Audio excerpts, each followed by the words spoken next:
Plus inter పూర్తి చేసి engineering చేయాలనుకుంటున్నారా? యూరోప్లో ఏరోస్పేస్ ఏరోనాటికల్ ఇంజనీరింగ్ చేయాలనుకుంటున్నారా? అయితే కేవలం 7,50,000 ఫీజుతో ఇంజనీరింగ్ పూర్తి చేసి యూరోప్లో జాబ్ పర్మనెంట్ రెసిడెన్సీ పొందే అవకాశం 7,50,000ను 4 ఏళ్ల పాటు 8 ఇన్స్టాల్మెంట్లలో చెల్లించే అవకాశం ప్రభుత్వ university country number 1 ranked university inter తర్వాత ఏవియేషన్ కోర్సుల కొరకు మరిన్ని వివరాలు తెలిపేందుకు మనతో ఉన్నారు Fly Graduate director Nitin Reddy. వారిని అడిగి మరిన్ని సలహాలు సూచనలు తెలుసుకుందాం. నమస్తే అండి నితిన్ గారు. సో ఈ ఫ్లై గ్రాడ్యుయేట్ ఆర్గనైజేషన్ మీరు ఎస్టాబ్లిష్ చేయాలి అనుకున్నప్పుడు మీరు మెయిన్గా పెట్టుకున్న పాయింట్స్ ఏంటి, మీరు పెట్టుకున్న అసలు ఆబ్జెక్టివ్స్ ఏంటండి? సో మెయిన్గా ఫ్లై గ్రాడ్యుయేట్ ఎస్టాబ్లిష్ చేసినప్పుడు మా ముందు కనిపించిన ప్రాబ్లమ్స్ ఒక 2 ప్రాబ్లమ్స్ కనిపించాయి. ఏదైతే ఫారిన్ ఎడ్యుకేషన్ విషయంలో చాలామంది ఫేస్ చేస్తున్నది.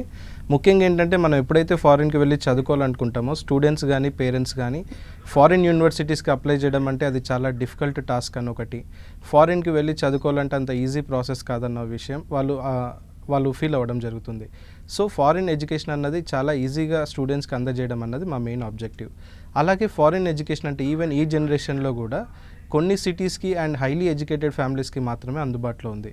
మాకున్న ఎక్స్పీరియన్స్లో ఏంటంటే ఈవెన్ విలేజెస్లో అగ్రికల్చర్ చేసే వాళ్ళు కూడా వాళ్ళ పిల్లల్ని ఫారిన్లో చదివించాలని అనుకుంటున్నారు. సో అలాంటి వాళ్ళకి ఇంకా కరెక్ట్గా ఫారిన్ ఎడ్యుకేషన్ పైన అవగాహన అన్నది లేదు. సో అలాంటి వాళ్ళకి కూడా ఫారిన్ ఎడ్యుకేషన్ పైన అవేర్నెస్ తీసుకురావడం కూడా మా ఆబ్జెక్టివ్. అందులో భాగంగానే అంటే ఒక సిటీస్కే ఫారిన్ ఎడ్యుకేషన్ లిమిట్ అవ్వకుండా రూరల్ లెవెల్స్కి కూడా స్ప్రెడ్ చేయాలనే ఉద్దేశంతో 500 ఏజెంట్స్ని సర్టిఫైడ్ ఏజెంట్స్ అంటే వాళ్ళకి ట్రైనింగ్ ఇచ్చి ఫారిన్ ఎడ్యుకేషన్ పైన ఏపీ తెలంగాణలో ఆల్మోస్ట్ విలేజ్ లెవెల్ నుంచి మేజర్ సిటీస్ వరకు ఫ్లై గ్రాడ్యుయేట్ నెట్వర్క్ అన్నది స్ప్రెడ్ చేయడం జరిగింది. సో ఈ 2 ఆబ్జెక్టివ్స్ని మేము ప్రధానంగా పెట్టుకోవడం జరిగింది. సో అలానే ఇంటర్మీడియట్ కంప్లీట్ అయిపోయినటువంటి స్టూడెంట్స్ ఇంజనీరింగ్ కానీ ఇటు డిగ్రీ కానీ వెళ్తూ ఉంటారు. అలాంటి స్టూడెంట్స్కి పేరెంట్స్కి మీరు ఏం చెప్పాలనుకుంటున్నారు? సో జనరల్గా మన దగ్గర ఏంటంటే ఇంటర్మీడియట్ కంప్లీట్ చేసిన స్టూడెంట్స్ జనరల్గా 100 స్టూడెంట్స్ ఇంటర్ కంప్లీట్ చేస్తే 85% ఆల్మోస్ట్ ఇంజనీరింగ్కి వెళ్ళడం జరుగుతుంది. ఆ 85లో కూడా ఇంజనీరింగ్లో కేవలం ఒక 5 స్ట్రీమ్స్కి మాత్రమే అంటే కంప్యూటర్ సైన్స్ ఇంజనీరింగ్ కానీ ఎలక్ట్రానిక్ కమ్యూనికేషన్ ఇంజనీరింగ్ కానీ మెకానికల్ ఇంజనీరింగ్ సివిల్ ఇంజనీరింగ్ లేదంటే త్రిబుల్ ఇలాంటి 5 కోర్సెస్ని మాత్రం వాళ్ళు సెలెక్ట్ చేసుకోవడం జరుగుతుంది. ఇలాంటి కోర్సెసే కాకుండా ఇంజనీరింగ్లో ఇంకా చాలా కోర్సెస్ మన ముందు ఉన్నాయి. సో ఈ 5 కోర్సెస్ని సెలెక్ట్ చేసుకోవడం వల్ల ఏమవుతుందంటే ఈ 5 కోర్సెస్కి జాబ్ మార్కెట్లో వెళ్ళినప్పుడు డిమాండ్ తక్కువ ఉంది, అప్లై చేసుకున్న వాళ్ళు ఎక్కువ ఉన్నారు, సప్లై ఎక్కువ ఉంది, గ్రాడ్యుయేట్ సప్లై. దానివల్ల అన్ఎంప్లాయ్మెంట్కి ఒక కారణం అవుతుంది. ఒకవేళ ఎంప్లాయ్మెంట్ వచ్చినా కూడా 20,000 25,000 లాంటి అతి తక్కువ శాలరీస్కి వర్క్ చేయాల్సినది వస్తుంది. సో మెయిన్గా ఏవియేషన్ ఇండస్ట్రీ ఉంది, అలాగే మెరైన్ ఇంజనీరింగ్ ఉంది, అలాగే మెకట్రానిక్స్ ఇంజనీరింగ్ ఉంది, ఈవెన్ కంప్యూటర్ సైన్స్ ఇంజనీరింగ్లో కూడా చాలా స్పెషలైజేషన్స్ వచ్చాయి. సో ఏవైతే ఈ కోర్సెస్ నేను చెప్తున్నానో వీటికి జాబ్ మార్కెట్లో హైలీ డిమాండ్ ఉంది, అప్లై చేసుకున్న వాళ్ళు చాలా తక్కువ మంది ఉన్నారు. సో ఇలాంటి కోర్సెస్ మనం చదవడం వల్ల హెవీ కాంపిటీషన్ ఫేస్ చేయకపోవడం ఒకటి, మనకి జాబ్ వచ్చాక మంచి శాలరీస్ తీసుకోవడం అన్నది కూడా జరుగుతుంది. సో స్టూడెంట్ ఇప్పుడు ఎవరైతే వాళ్ళు ఇంజనీరింగ్ కానీ డిగ్రీ కోర్స్ తీసుకునేదే నెక్స్ట్ వాళ్ళ 40 years ఆఫ్ కెరియర్ని డిసైడ్ చేయడం జరుగుతుంది. కాబట్టి మనం తీసుకునే ఒక యూనివర్సిటీ ఎంతైతే ఇంపార్టెంటో కోర్స్ సెలెక్షన్ అన్నది అంతకు మించిన ఇంపార్టెంట్ విషయం. సో ఈ విషయంలో ఫ్లై గ్రాడ్యుయేట్ అంటే మిగతా కన్సల్టెంట్ లాగా కేవలం ఒక కంట్రీ గురించి యూనివర్సిటీ గురించి మాత్రమే కాకుండా ఒక కోర్స్ గురించి అంటే నెక్స్ట్ 10-20 yearsలో వాటికి ఉండే ట్రెండ్స్ ఇవన్నీ రిపోర్ట్స్ అన్నీ మేము స్టడీ చేసి స్టూడెంట్ ఒక స్పెషల్ ఇంట్రెస్ట్ బట్టి అంటే అతని స్ట్రెంగ్స్ ఏంటి, ఏ సబ్జెక్ట్ పైన ఇంట్రెస్ట్ ఉంది, అతని పర్సనాలిటీ ఏ కోర్స్కి సూట్ అవుతుంది, ఇలాంటివన్నీ స్టడీ చేసి వాళ్ళకు ఒక మంచి కోర్స్ కూడా మేము అడ్వైజ్ ఇవ్వడం జరుగుతుంది. నితిన్ గారు మీరు చెప్పినట్టే అంటే ఒక స్టూడెంట్ దశగా ఉన్నప్పుడే మన నెక్స్ట్ ఫ్యూచర్ అనేది డిసైడింగ్ ఫ్యాక్టర్ కాబట్టి సో అలా ఎలాంటి కోర్సెస్ ఉంటాయండి ఈ ఏవియేషన్ రంగంలో, ఎలాంటి కోర్సెస్ ఉంటాయి? సో జనరల్గా ఏవియేషన్ అంటే మనలో చాలామందికి ఆ పదం అన్నది కొత్తగా వింటూ ఉంటాం. సో ఏవియేషన్ కోర్స్ అన్నది ఏంటంటే అర్త్ అట్మాస్ఫియర్లో కానీ అంటే భూమి గగనతలంలో కానీ అలాగే అంతరిక్షంలో కానీ ఏవైతే ఎగిరే ఆబ్జెక్ట్స్ ఉంటాయో వాటిని మనం ఏవియేషన్ కోర్సెస్ కింద చెప్పొచ్చు. ఫర్ ఎగ్జాంపుల్ ఏవియేషన్ కోర్సెస్లో ఇంజనీరింగ్ తీసుకుంటే మన ముందు ఒక 3 ఇంజనీరింగ్ కోర్సెస్ ఉన్నాయి. Aerospace engineering, aeronautical engineering, air craft maintenance engineering. So first ఇందులో ఏరోనాటికల్ ఇంజనీరింగ్ అంటే ఏంటి? సో ఏరోనాటికల్ ఇంజనీరింగ్ అంటే ఏంటంటే అర్త్ అట్మాస్ఫియర్లో అంటే భూమి గగనతలంలో ఏవైతే ఎగిరే ఆబ్జెక్ట్స్ ఉంటాయి అంటే ఫ్లైట్స్ కావచ్చు, హెలికాప్టర్స్ కావచ్చు, డ్రోన్స్ కావచ్చు, మిజైల్స్ కావచ్చు, అలాగే ఫైటర్ జెట్స్ మిలిటరీ పర్పస్ ఏవైతే ఉంటాయో వాటి మ్యానుఫ్యాక్చరింగ్ కంప్లీట్గా అంటే 4 stages అంటే డిజైనింగ్ దగ్గర నుంచి అంటే ఒక ఫ్లైట్ షేప్ ఎలా ఉండాలి, సైజ్ ఎంతలా ఉండాలి, దానికి ఏ ఇంజన్ వాడాలి, నెక్స్ట్ దాన్ని డెవలప్ చేయడం, మ్యానుఫ్యాక్చర్ చేయడం, టెస్ట్ చేయడం, ఇలా 4 స్టేజెస్లో అంటే ఈ ఫ్లైట్స్ కానీ ఏవైతే ఉన్నాయో వాటిని మ్యానుఫ్యాక్చర్ చేయడానికి కంప్లీట్గా ఏరోనాటికల్ ఇంజనీరింగ్గా చెప్తాం. సో నెక్స్ట్ ఏరోస్పేస్ ఇంజనీరింగ్ అంటే ఏంటి? ఏరోస్పేస్ ఇంజనీరింగ్ అంటే నాట్ ఓన్లీ అర్త్ అట్మాస్ఫియర్ అంటే భూమిపైన ఎగిరేటివే కాకుండా అంతరిక్షంలోకి కూడా వెళ్ళేటివి అంటే శాటిలైట్స్ కావచ్చు, స్పేస్ షటిల్స్ కావచ్చు, అంటే ఏరోనాటికల్ ఇంజనీరింగ్ కూడా ఏరోస్పేస్ ఇంజనీరింగ్ కిందకే వస్తుంది.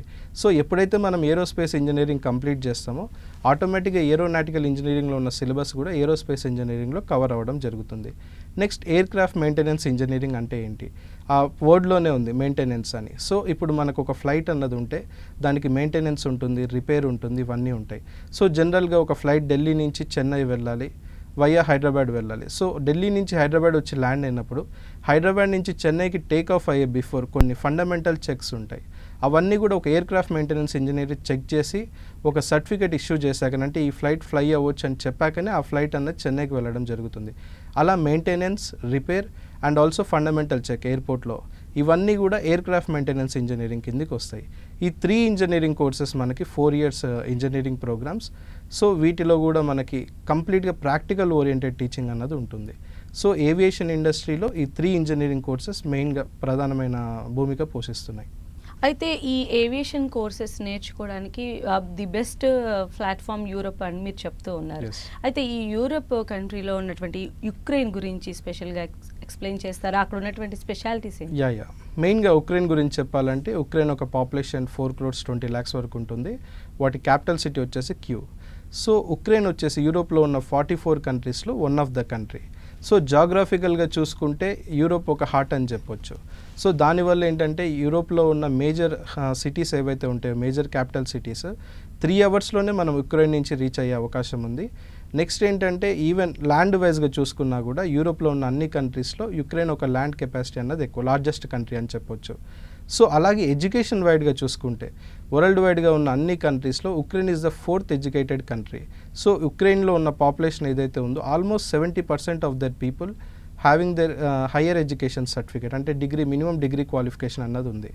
సో ఇంకొకటి ఏంటంటే మనకి ఉక్రెయిన్ వచ్చేసి మెయిన్గా యూరోప్లోనే ఏవియేషన్ హబ్గా ఎమర్జ్ అవ్వడం జరిగింది. అలాగే ఇంటర్నేషనల్ ఫ్యాక్ట్స్ అండ్ ఫిగర్స్కి వచ్చినప్పుడు యుక్రెయిన్లో సో ఈ మధ్య మనం అంటే లాస్ట్ 5 years నుంచి అబ్జర్వ్ చేసే ట్రెండ్ ఏంటంటే ఇంటర్నేషనల్ ఎడ్యుకేషన్ అన్నది వెస్టర్న్ కంట్రీస్ నుంచి ఈస్టర్న్ కంట్రీస్కి వచ్చింది. సో ఎప్పుడైతే మనం ఇంటర్నేషనల్ ఎడ్యుకేషన్ అంటామో మన పేరెంట్స్ అందరు గుర్తొచ్చేది ఏంటి? America, Australia, Canada, New Zealand, Germany ఇలాంటి కంట్రీస్ గురించే వినేవాళ్ళం. బట్ ఈ లాస్ట్ 5 yearsలో మనం చూస్తే అంటే shift in global economic power అలా కావచ్చు, లేదంటే ఇంటర్నేషనల్ ఎడ్యుకేషన్ వెస్టర్న్ నుంచి ఈస్టర్న్కి మూవ్ అవ్వడం కావచ్చు. మలేషియా కానీ అక్కడ 1,80,000 ఫారిన్ స్టూడెంట్స్ చదువుకోవడం జరుగుతుంది. అలాగే దుబాయ్ తీసుకుంటే ఆల్మోస్ట్ 80,000 ఇంటర్నేషనల్ స్టూడెంట్స్. అలాగే చైనా తీసుకుంటే 5 lakh ఇంటర్నేషనల్ స్టూడెంట్స్. అలాగే ఉక్రెయిన్లో 80,000 ఇంటర్నేషనల్ స్టూడెంట్స్ ఫ్రమ్ 158 కంట్రీస్ నుంచి వచ్చి చదువుకోవడం జరుగుతుంది. జనరల్గా మనకి ఫారిన్ ఎడ్యుకేషన్ అంటే ఇలాంటి కంట్రీస్ గురించి మనకు చాలా తక్కువగా తెలుసు. సెకండ్ ఏంటంటే ఆ 80,000లో ఆల్మోస్ట్ 18,000 స్టూడెంట్స్ ఎవ్రీ ఇయర్ మన ఇండియా నుంచే వెళ్తున్నారు. అంటే యుక్రెయిన్కి వచ్చే 158 కంట్రీస్ స్టూడెంట్స్లో Indian population highest. Every year almost 18,000 students వెళ్ళడం జరుగుతుంది. సో జనరల్గా ఒక ఫారిన్ కంట్రీకి వెళ్తున్నామంటే 80% స్టూడెంట్స్ పోస్ట్ గ్రాడ్యుయేషన్కి వెళ్తారు బ్యాచిలర్స్ తర్వాత. కానీ ఉక్రెయిన్లో ఉన్న స్పెషాలిటీ ఏంటంటే 87% స్టూడెంట్స్ ఎవరైతే వాళ్ళ కంట్రీకి ఫారిన్ నుంచి వస్తున్నారో కంప్లీట్గా బ్యాచిలర్ ప్రోగ్రామ్స్కి రావడం జరుగుతుంది. అంటే దీన్ని బట్టి మనకు అర్థమవుతుంది ఏంటంటే ప్రాక్టికల్గా కానీ ఇండస్ట్రియల్గా కానీ వాళ్ళ బ్యాచిలర్ ప్రోగ్రామ్స్ అన్నవి ఇండస్ట్రీకి బాగా కనెక్ట్ అయి ఉన్నాయి. సో అలాంటి ప్రాక్టికల్ ఎక్స్పోజర్ కోసమే ఫారిన్ నుంచి ఆల్మోస్ట్ ఎవ్రీ ఇయర్ 80,000 స్టూడెంట్స్ రావడం జరుగుతుంది. మోర్ ఓవర్ యుక్రెయిన్కి వచ్చేసరికి ఇంకొక అడ్వాంటేజ్ ఏంటంటే 2005లో యూరోపియన్ హయ్యర్ ఎడ్యుకేషన్ కౌన్సిల్లో వాళ్ళు జాయిన్ అవ్వడం జరిగింది త్రూ బొలగ్నా ప్రాసెస్.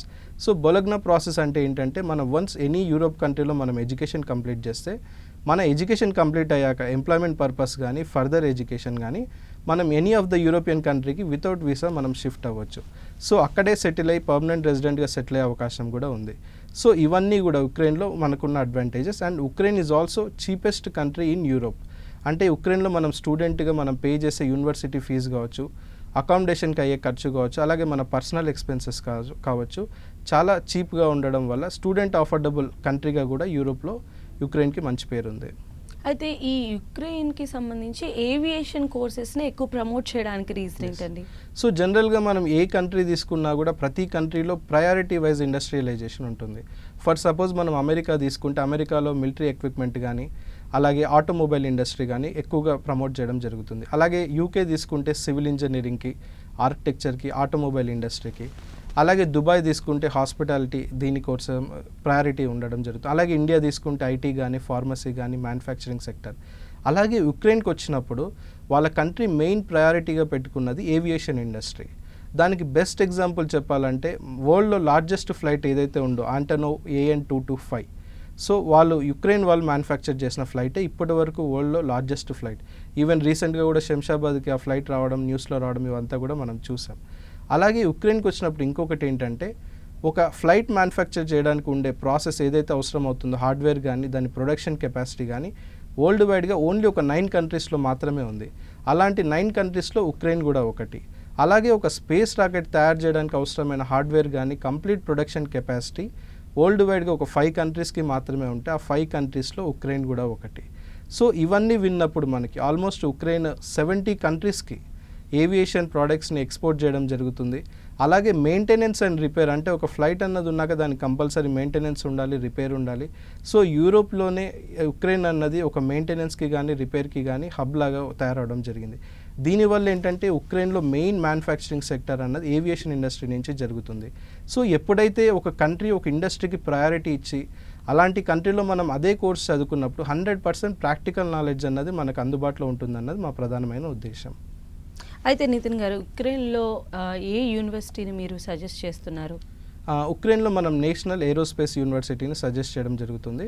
సో ఈ పేరు విన్నప్పుడు మనకు ఒక 2 విషయాలు అర్థం అవ్వాలి. నేషనల్ ఏరోస్పేస్ యూనివర్సిటీ, సో ఒక కంట్రీ నేమ్ మీద, అంటే national Indian institute of technology కానీ, నేషనల్ ఇన్స్టిట్యూట్ ఆఫ్ టెక్నాలజీ, అంటే ఒక కంట్రీని ఒక యూనివర్సిటీ రిప్రజెంట్ చేస్తున్నప్పుడు వాటి స్టాండర్డ్స్ కానీ, క్వాలిటీ కానీ హై లెవెల్లో ఉంటుందన్న విషయం ఒకటి మనం అర్థం చేసుకోవాలి. ఎప్పుడైతే ఒక యూనివర్సిటీ ఒక కోర్స్ నేమ్ మీద ఉందో, అంటే aerospace, national aerospace university, so ఎప్పుడైతే ఒక యూనివర్సిటీ ఒక స్పెషలైజ్డ్ కోర్స్ మీద టీచింగ్ చేస్తుందో అలాంటి యూనివర్సిటీలో మనం చదవడం వల్ల ఏంటంటే జనరల్గా ఏవియేషన్ కోర్సెస్ అన్నవి ఏంటంటే బుక్లో చదివి థియరిటికల్గా నేర్చుకునే సబ్జెక్ట్ కాదు. మనం ఎంత ప్రాక్టికల్గా, ఎంత ఇండస్ట్రియల్గా మనం కనెక్ట్ అవుతే అంత నాలెడ్జ్ మనకు వస్తుంది. సో ఒక జాబ్కి అప్లై చేసినప్పుడు ఈ ప్రాక్టికల్ నాలెడ్జ్ అన్నది మనకు 100% యూజ్ అవుతుంది. సో అలాంటి ఏరోస్పేస్ యూనివర్సిటీ వల్ల చదువుకోవడం వల్ల మనకి 100% బెటర్ ఆపర్చునిటీస్ ఉంటాయి. ఈవెన్ నేషనల్ ఏరోస్పేస్ యూనివర్సిటీలో 9,000 స్టూడెంట్స్లో almost 2,000 students are foreigners. So almost 550 PhD faculties ఉన్నారు. ఇంకా ఒక ఇంపార్టెంట్ ఫ్యాక్టర్ ఏంటంటే ఇందాక నేను చెప్పిన వరల్డ్ లార్జెస్ట్ ఫ్లైట్ ఏదైతే ఉందో దాన్ని డిజైన్ అండ్ డెవలప్మెంట్ చేసిన టీంలో 80% of the team is from national aerospace university. So ఈ మైల్ స్టోన్స్ అన్నీ విన్నప్పుడు మనం నేషనల్ ఏరోస్పేస్ యూనివర్సిటీలో మనం ఏవియేషన్ కోర్సెస్, అంటే aerospace engineering, aeronautical engineering, aircraft maintenance engineering చదవడం వల్ల 100% మనం తీసుకున్న సబ్జెక్ట్కి మనము జస్టిఫికేషన్ చేసిన వాళ్ళం అవుతాం. అండ్ అలాగే ఫీజు విషయానికి వచ్చేసరికి 4 years ఇంజనీరింగ్ ఫీజు కేవలం 7.5 lakhs మాత్రమే ఉంటుంది. దాన్ని కూడా మనం 8 installmentsలో పేమెంట్ చేసుకోవచ్చు. అలాగే క్యాంపస్ అకామిడేషన్ విత్ ఇండియన్ ఫుడ్కి వచ్చినప్పుడు ఇయర్లీ 1,20,000 అవుతుంది. దాన్ని మనం ఎవ్రీ 6 monthsకి ఒకసారి అమౌంట్ పే చేసుకోవచ్చు. సో ఎక్సలెంట్ ఫెసిలిటీస్తో highly standard education with very low cost. ఇప్పుడు నేను చెప్పిన అమౌంట్ ఏదైతే ఉందో మన హైదరాబాద్లో కూడా కాలేజెస్లో అంతే ఫీజు ఉంటుంది. ఈవెన్ ఏదైనా ప్రైవేట్ యూనివర్సిటీస్కి వెళ్ళినా కూడా ఇండియాలో అంతకన్నా ఎక్కువ ఫీజు అవుతుంది. సో ఒక 100 years ఎస్టాబ్లిష్డ్ యూనివర్సిటీలో, ఇలాంటి స్టాండర్డ్స్ ఉన్న యూనివర్సిటీలో మనం అనుకున్న కోర్స్ ఏదైతే వరల్డ్లో డిమాండ్ ఉన్న కోర్స్ చదివితే 100% after graduation our career will be very well. అయితే అసలు వరల్డ్ వైడ్గా ఎలా ఉందండి ఏవియేషన్ ఇండస్ట్రీ అనేది, దాని భూమి? సో జనరల్గా వరల్డ్ వైడ్గా ఎలా ఉందంటే మనం కొన్ని ఫ్యాక్ట్స్ అండ్ ఫిగర్స్ చూడాలి. జనరల్గా మనం ఇప్పుడు మనకి చాలా మోడ్స్ ఆఫ్ ట్రాన్స్పోర్టేషన్ ఉంది. రోడ్వేస్ కానీ, వాటర్ వేస్ కానీ, ఎయిర్వేస్ కానీ, రైల్వేస్ ఇలా. సో జనరల్గా ఒక బస్ స్టాండ్ కానీ, రైల్వే స్టేషన్లో ఎంతైతే రష్ చూస్తున్నామో మనం అలాంటి సేమ్ రష్ అన్నది మనకి ఎయిర్పోర్ట్లో కనిపిస్తుంది. సో ఇంతకుముందు ఒక ఫ్లైట్ ఎక్కాలి ఒక 10 years బ్యాక్ అంటే సర్టన్ సెక్షన్ ఆఫ్ పీపుల్కి మాత్రమే అది అందుబాటులో ఉండేది. కానీ ఇప్పుడు ఒక రిచ్ పీపుల్ కానీ, మిడిల్ క్లాస్ కానీ, బిలో మిడిల్ క్లాస్ వాళ్ళకు కూడా ఏవియేషన్ అన్నది అందుబాటులోకి వచ్చింది. అంటే డొమెస్టిక్ ఫ్లైట్స్ కానీ, ఇంటర్నేషనల్ ఫ్లైట్స్ కానీ. ఐటా ఏదైతే ఉందో అంటే ఇంటర్నేషనల్ ఎయిర్ ట్రాన్స్పోర్ట్ అథారిటీ వాళ్ళు చెప్తున్న రిపోర్ట్స్ ప్రకారం 2037 కల్లా ఆల్మోస్ట్ 8.2 billion పీపుల్ 2034 కల్లా ఫ్లైట్స్లో ట్రావెల్ చేయడం జరుగుతుంది. అంటే 820 crores ఆఫ్ పీపుల్ ఫ్లైట్స్ని యూజ్ చేస్తారని ఒక రిపోర్ట్ చెప్తుంది. అలాగే 14.5 million జాబ్స్ ఆ టైం కల్లా అందుబాటులో ఉంటాయి, direct jobs in aviation industry. అలాగే ఇప్పుడు ప్రజెంట్ 17,560 ఎయిర్పోర్ట్స్ ఉంటే ఆల్మోస్ట్ 2034 కల్లా 25,000 ఎయిర్పోర్ట్స్ అన్నవి ఇంక్రీజ్ అవ్వడం జరుగుతుంది. ఎందుకంటే మనం ఈ మధ్య చూస్తున్నాం ప్రతి కంట్రీలో కూడా స్టేట్స్ చూసుకుంటే ప్రతి స్టేట్కి ఒక ఇంటర్నేషనల్ ఎయిర్పోర్ట్ ఉంటే డొమెస్టిక్ ఎయిర్పోర్ట్స్ చాలా తక్కువ ఉండేవి. కానీ ఇప్పుడు not only India, other countries కూడా టైర్ 2, టైర్ 3 సిటీస్లో కూడా ఎయిర్పోర్ట్స్ని డెవలప్ చేయడం జరుగుతుంది.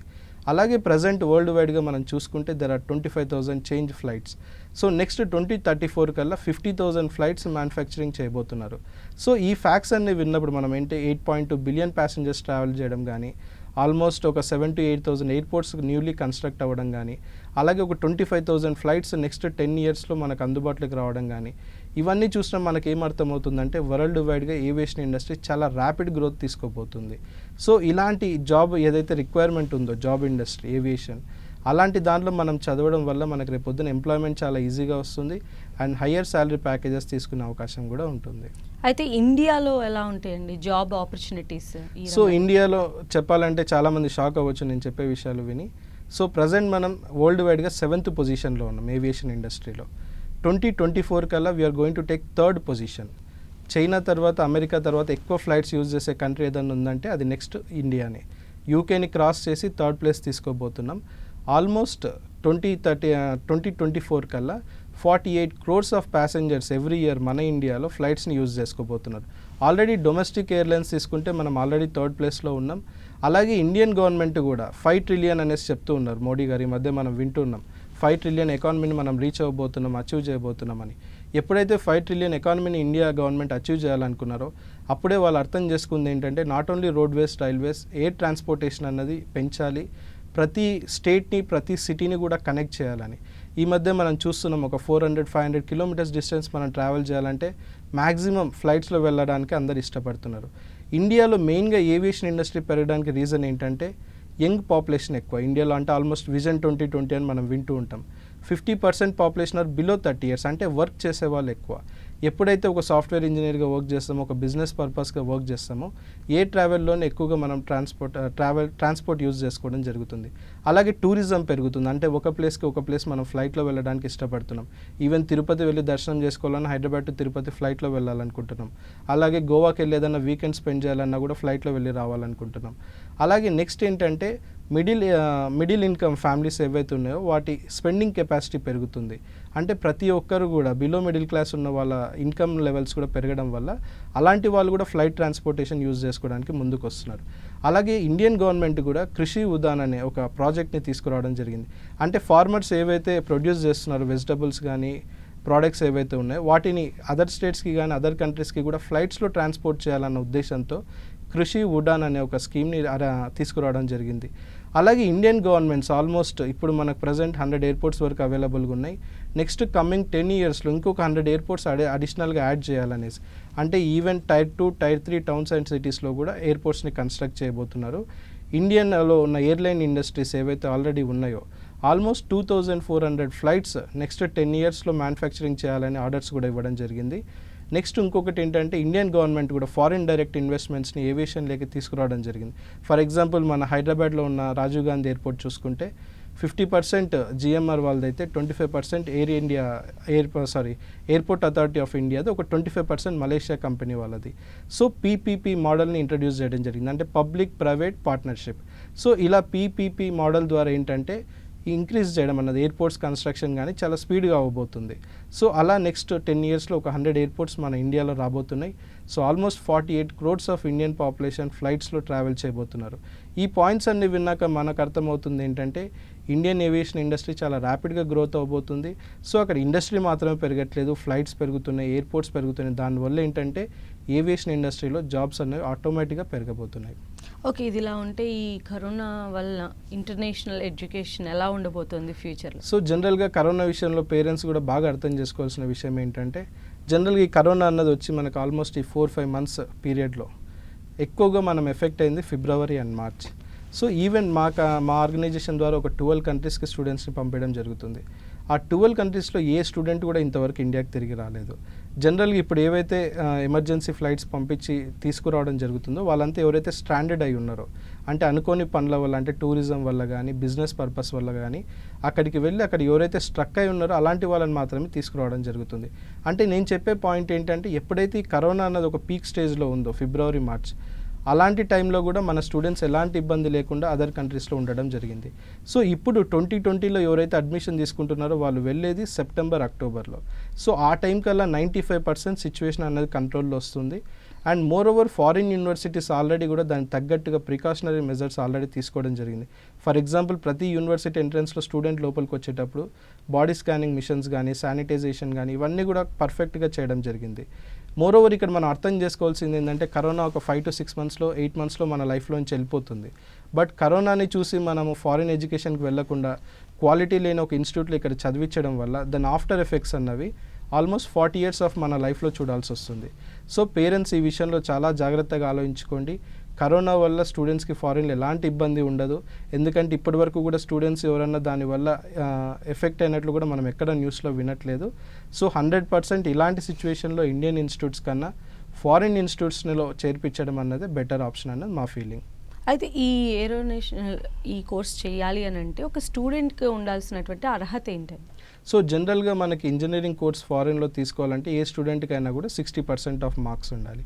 సో ఇలాంటి కోర్సెస్ అంటే ఏవైతే ఏరోనాటికల్ ఇంజనీరింగ్ కానీ aerospace engineering air craft maintenance engineering ఇలాంటివి తీసుకోవాల్సినప్పుడు స్టూడెంట్కి ఉండాల్సిన మెయిన్ ప్రధానమైన ఆబ్జెక్టివ్ ఏంటంటే ఫిజికల్గా బాగా యాక్టివ్ ఉండాలి. అంటే కేవలం ఒక థియరిటికల్ నాలెడ్జే కాకుండా ప్రాక్టికల్ నాలెడ్జ్. అంటే ఈ కోర్స్ ఎలాంటిదంటే ఒక సాఫ్ట్వేర్ ఇండస్ట్రీ లాగా మనం ఆఫీస్లో వెళ్ళి కూర్చొని 7-8 hours వర్క్ చేసి వచ్చేది కాదు. సో ఇండస్ట్రీలో వెళ్ళి వర్క్ చేయాలి. ఇండస్ట్రీలో వర్క్ చేయాలంటే ఫిజికల్గా మనం బాగా యాక్టివ్గా ఉండాలి. సో కేవలం ఒక థియరిటికల్ ఎడ్యుకేషన్ కాకుండా చాలామంది స్టూడెంట్స్ మన దగ్గర నేను అబ్జర్వ్ చేసేది ఏంటంటే 7-8 hours ఏదో డైలీ బుక్ పట్టుకొని కూర్చోవాలంటే వాళ్ళు కూడా చాలా బోర్గా ఫీల్ అవుతారు. అదే 7-8 hours మనం ఒక ఇండస్ట్రీలో వాళ్ళకి ఏదైనా పార్ట్ టైం జాబ్ ఇస్తే చాలా యాక్టివ్గా పార్టిసిపేట్ చేస్తారు. సో ఒక స్టూడెంట్కి ఇంటర్లో మార్క్స్ తక్కువ వచ్చాయంటే ఆ స్టూడెంట్ ఈ కోర్స్కి పనికిరాడేమో అనే ఫీలింగ్ పేరెంట్స్ పెట్టుకోవాల్సిన అవసరం లేదు. ఎవరైతే ఫిజికల్గా యాక్టివ్ ఉండి మినిమం 60% ఆఫ్ ఇంటర్మీడియట్ మార్క్స్ ఉంటాయో అలాంటి స్టూడెంట్స్ ప్రతి ఒక్కరు కూడా ఈ కోర్సెస్ తీసుకోవచ్చు. అలానే నితిన్ గారు స్టూడెంట్స్కి పేరెంట్స్కి ఎలాంటి సజెషన్స్ ఇస్తారు ఈ విషయంలో? సో జనరల్గా ఒక కోర్స్ అన్నది ఇప్పుడు ఇంటర్ అయిపోయాక ఈ అండర్ గ్రాడ్యుయేట్ కోర్స్లో మనం తీసుకునే కోర్స్ అన్నది నెక్స్ట్ మన 40 years ఆఫ్ లైఫ్ డిసైడ్ చేస్తుంది అనడంలో ఎలాంటి డౌట్ అవసరం లేదు. సో అందరితో పాటు అంటే రెగ్యులర్ కోర్స్ కంప్యూటర్ సైన్సే తీసుకోవాలి, ఈసీనే తీసుకోవాలి, అది తీసుకుంటేనే ఫ్యూచర్ ఉంటుందన్న పాయింట్ పేరెంట్స్ వదిలాల్సిన అవసరం ఉంది. ఎందుకంటే సాఫ్ట్వేర్ ఇండస్ట్రీ ఇవన్నీ ఎలా తయారయ్యాయి అంటే 10 jobs ఉన్నాయంటే 100 అప్లికేషన్స్ వస్తున్నాయి. దానివల్ల ఆటోమేటిక్గా అన్ఎంప్లాయ్మెంట్ అన్నది క్రియేట్ అవ్వబోతుంది. ఆల్రెడీ 2020 వరల్డ్ మొత్తం కూడా రెసిషన్ లేక వెళ్ళబోతుంది. దానికి తోడు ఈ కరోనా ఎఫెక్ట్ వల్ల నెక్స్ట్ 3-4 years జాబ్స్ అన్నవి చాలా టైట్ అవుతాయి. సో ఇలాంటి టైంలో మనం ఒక ఇన్నోవేటివ్ కోర్స్ సెలెక్ట్ చేసుకోవడం ద్వారా కాంపిటీషన్ తగ్గించుకోగలుగుతాం, మంచి శాలరీ ప్యాకేజెస్ కూడా తీసుకోగలుగుతాం. Even US labour statistics reports చెప్తున్న ప్రకారం ప్రపంచంలో ఉన్న అన్ని ఇంజనీరింగ్ కోర్సెస్లో హైయెస్ట్ ఇంజనీరింగ్ పెయిడ్ జాబ్ ఏదైనా ఉందంటే అది aerospace engineering and aeronautical engineering. So ఇలాంటి కోర్సెస్ తీసుకోవడం వల్ల ఏంటంటే కాంపిటీషన్ చాలా తక్కువ ఉంటుంది అండ్ శాలరీస్ కూడా మంచిగా వచ్చే అవకాశం ఉంది. సో జనరల్గా ఒక కోర్స్ గురించి కానీ ఇన్స్టిట్యూట్ గురించి కానీ మనం ఒకరి ఒపీనియన్ తీసుకోవాలంటే సో జనరల్గా మన పేరెంట్స్ చేసేది ఏంటంటే ఎదురింటి వాళ్ళనో పక్కింటి వాళ్ళనో మన రిలేటివ్స్ని అడుగుతుంటాం. సో జనరల్గా వాళ్ళు ఏం చేస్తారు, వాళ్ళు ఎప్పుడు విని ఉండరు ఈ కోర్స్ గురించి. సో వెంటనే ఏమంటారు, ఆ కోర్స్లో ఏముంది అసలు నేను ఎప్పుడు వినలేదు, మా అన్న వాళ్ళ అబ్బాయి సాఫ్ట్వేర్ ఇంజనీర్ ₹1,00,000 సంపాదిస్తున్నారు అంటారు. ఎప్పుడో సత్యం కంప్యూటర్స్లో స్టార్ట్ అయిన ఎంప్లాయ్ ఇప్పుడు ₹1,00,000 సంపాదిస్తుండొచ్చు, కానీ ఇప్పుడు ఎవరైతే సాఫ్ట్వేర్లో కెరియర్ స్టార్ట్ చేస్తున్నారో వాళ్ళు ఎవరు కూడా అంత ప్యాకేజ్ తీసుకోవట్లేదు. సో ఒక ఇలాంటి కోర్సెస్ పైన ఒక సజెషన్ అడగాలంటే ఆ కోర్స్ చేసిన స్టూడెంట్ని అడగడం బెటర్, లేదంటే అలాంటి ఇన్స్టిట్యూట్ రన్ చేస్తున్న వాళ్ళ దగ్గర సలహాలు తీసుకోవాలన్నది మా మెయిన్ ఆబ్జెక్టివ్. అయితే నితిన్ గారు ఫ్లైట్ గ్రాడ్యుయేట్ ఎలాంటి సపోర్ట్ చేస్తుందండి మీ దగ్గరికి వచ్చే? సో జనరల్గా ఒక స్టూడెంట్ ఫారిన్కి వెళ్ళాలంటే పాస్పోర్ట్ దగ్గర నుంచి చాలా స్టేజెస్ ఉంటాయి. జనరల్గా ఇక్కడ మనం అర్థం చేసుకోవాల్సింది ఏంటంటే ఒక ఫారిన్ కన్సల్టెంట్ అనేవాళ్ళు జనరల్గా యూఎస్ కానీ కెనడా ఆస్ట్రేలియాకి అడ్మిషన్ చేసేవాళ్ళు జస్ట్ వాళ్ళ వీసా ప్రాసెస్ వరకు మాత్రమే సపోర్ట్ ఇవ్వడం జరుగుతుంది. కానీ మేము ఫ్లై గ్రాడ్యుయేట్ ద్వారా ఎక్కువగా ఆల్మోస్ట్ 85% ఆఫ్ మా అడ్మిషన్స్ ఏవైతే ఉన్నాయో అవన్నీ కూడా అండర్ గ్రాడ్యుయేట్ స్టూడెంట్స్కి చేయడం జరుగుతుంది. So under graduate students age కొంచెం తక్కువ కాబట్టి బీటెక్ వాళ్ళతో కంపేర్ చేస్తే వాళ్ళు అక్కడికి వెళ్ళినాక కూడా వాళ్ళకి సపోర్ట్ అవసరం అన్న ఉద్దేశంతో అక్కడ లోకల్ కోఆర్డినేటర్స్ని కూడా అపాయింట్ చేయడం జరిగింది. So right from the passport to till the completion of their 4 years of course or 3 years of course మా సపోర్ట్ ఉంటుంది. వాళ్ళు అక్కడికి వెళ్ళినాక కూడా వాళ్ళకి ఎలాంటి ప్రాబ్లం వచ్చినా అంటే అకాడమికల్గా కానీ బయట ఏదైనా చిన్న ఇష్యూ వచ్చినా కూడా కంపల్సరీ మా ఆర్గనైజేషన్ నుంచి వాళ్ళకి 24/7 సపోర్ట్ ఉంటుంది. ఓకే, అంటే అక్కడ ఎలాంటి క్లైమాటిక్ సిచ్యువేషన్స్ ఉంటాయి, మన స్టూడెంట్స్ ఎలాంటి కేర్ తీసుకుంటారు? సో జనరల్గా యూరోపియన్ క్లైమేట్ అంటే మనకు కొంచెం కోల్డ్ క్లైమేటే ఉంటుంది. బట్ ఉక్రెయిన్కి వచ్చేసరికి మరీ మైనస్లో వెళ్లకుండా మోడరేట్ టైప్ ఆఫ్ క్లైమేట్ ఉండడం వల్ల ఏంటంటే దీనివల్ల మనకు కూడా అంటే ఇప్పుడు ఒక మన కులు మనాలి కానీ ఊటీలో కానీ ఎలాంటి క్లైమేట్ అయితే మనం ఎక్స్పెక్ట్ చేస్తామో అలాంటి క్లైమేటే యుక్రెయిన్లో ఉంటుంది. అంతే మనం క్లైమేట్ విషయంలో అర్థం చేసుకోవాల్సింది ఏంటంటే ఏవైతే డెవలప్డ్ కంట్రీస్ ఉన్నాయి యూకే కానీ కెనడా కానీ యూఎస్ కానీ అవన్నీ కూడా కోల్డ్ క్లైమేటెడ్ కంట్రీసే. సో అక్కడ ఏదైతే క్లైమేట్ ఉందో దానికి తగ్గట్టుగా సిస్టమ్ కూడా ఆటోమేటిక్గా డెవలప్ అయి ఉంటుంది. ఫర్ ఎగ్జాంపుల్ చైనా నేను ఒక 4 times విజిట్ చేశాను. మైనస్ క్లైమేట్ ఉంటుంది, స్నోఫాల్ కూడా ఉంటుంది. బట్ ఏ రూమ్కి వెళ్ళినా కూడా ఈవెన్ వాష్రూమ్కి వెళ్ళినా కూడా హీటర్ సిస్టమ్స్ ఉంటాయి. అంటే ఒక రోడ్ మీద తప్ప మనము ఒక బిల్డింగ్లో ఉన్నప్పుడు ఎప్పుడు కూడా మనము కోల్డ్ ఫీల్ అవ్వడం కానీ అక్కడ క్లైమేటిక్ కండిషన్స్కి ఇబ్బంది పడడం కానీ జరగదు. సో యుక్రెయిన్కి వచ్చేసరికి ఫార్చునేట్గా అలాంటి వర్స్ట్ సిచ్యువేషన్స్ అయితే లేవు. మోడరేట్ టైప్ ఆఫ్ క్లైమేట్ ఉంటుంది. కంప్లీట్ ఇండియన్ ఫుడ్ కూడా మనకు అవైలబుల్గా ఉంది. And more over national aerospace university ఉన్న సిటీ ఏదైతే ఉందో కార్క్యూ సిటీలో ఆల్మోస్ట్ 2000 తెలుగు స్టూడెంట్స్ ఆల్రెడీ చదువుకోవడం జరుగుతుంది. ఇవన్నీ కూడా మనకి ఉన్న అడ్వాంటేజెస్ యుక్రెయిన్లో. Right, thank you so much అండి. ఈరోజు ఏవియేషన్ కోర్సెస్ గురించి చాలా హ్యూజ్ ఇన్ఫర్మేషన్ మాతో షేర్ చేసుకున్నారు. Thank you so much. ఇది ఇవాళ ఎడ్యుకేషన్ ప్లస్ చూస్తూనే ఉండండి 10 TV.